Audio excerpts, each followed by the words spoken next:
yabadde mpanvu almost lunaku lulamba ne president wa Uganda owekitiibwa General Yoweri Museveni. Meeting eyo yabaddemu ebikungo bisatu eby'abantu nga bonna bamanyi be Banyarwanda.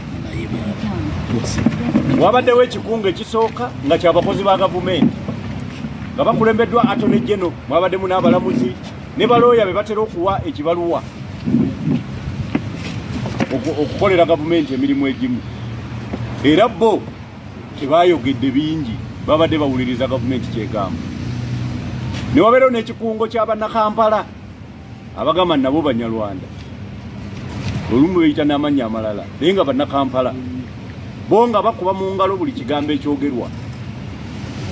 Naye ng'ekyabadde kibagatta nti bantu babi, bantu bafunaafuna ettooke okuva mu gavumenti. Omanye embwa bw'ogiteekamu eggumba teyinza kuluma, terina bweruma ng'erina eggumba mu kamwa.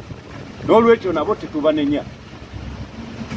Ekikungo ekyokusatu ky'eky'Abanyarwanda okuviira ddala mu Uganda yonna ababadde bakulemberwa owekitiibwa Simon Kayitana, nze nagenze nga munnamateeka.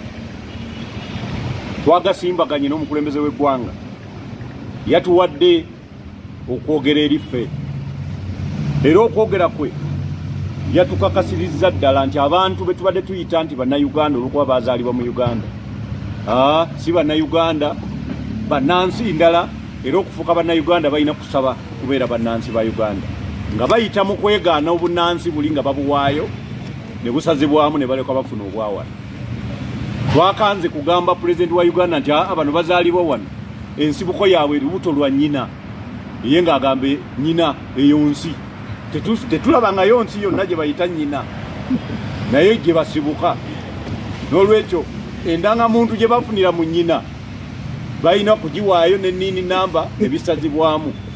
Kakati eyo y'embeera mwe tutuuse, era President yakakasizza ku peegi namba 9 ey'ekiwandiiko kye nti ye bamanyi Abanyarwanda ba Uganda beebo bokka abava ekisolo n'empololo n'entuŋŋamu, n'abo ng'omuntu yenna abazaala yabazaala mu mukyala owa wano mu mawanga ye galabanga gannansangwa agali wano.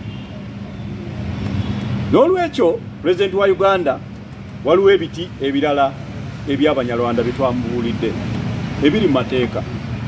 Waliwo Abanyarwanda abayingira wano mu 1903 nga bazze kola mirimu ne bazaalira wano n'abaana, babadde balowooza nti nabo be Banyarwanda, babeera Kiboga, Luddawa, Masaka, Kalungu, bangi, Mityana, Namutamba, abamu twabadde nabo nga tubatunulira we tuti naye nga engeri gye bakubamu engalo eringa yakagakologosi nga President yasika waya ne balyoka bakuba engalo. Abo nabo si Bannayuganda, balina kusaba Bunnayuganda buno obuwandiise. Waliwo Abanyarwanda abajja mu gy'ataano paka 61 nga badduka ekibabu ekyali mu bukulembeze obw'Ababirigi obwabeeranga eyo, kuba era Rwanda teyaliiwo. Rwanda yakabeerawo wano juzi 1st July 1962. Ebyo ebintu abantu abamu tebabimanyi nti mu mateeka bwe biri. Before that eyo teyali Rwanda. Kakati ne Uganda before 9th October 1962 teyali Uganda, otherwise kizibu okuba ne Uganda ng'agifuga muzungu, naye ebyo abantu tebakimanyi. N'olwekyo abo 1950s nabo yagambye nabo si Bannayuganda, era yababalidde kumu ne bana abadduka nga babanze okubeerawo ekitta bantu ekyabatuusi e Rwanda mu 1994. Abadduka ne bayingira muno nga nabo mwebali. Yagambye bonna beebamu balina kutulinda tuyingire kooti eya East Africa.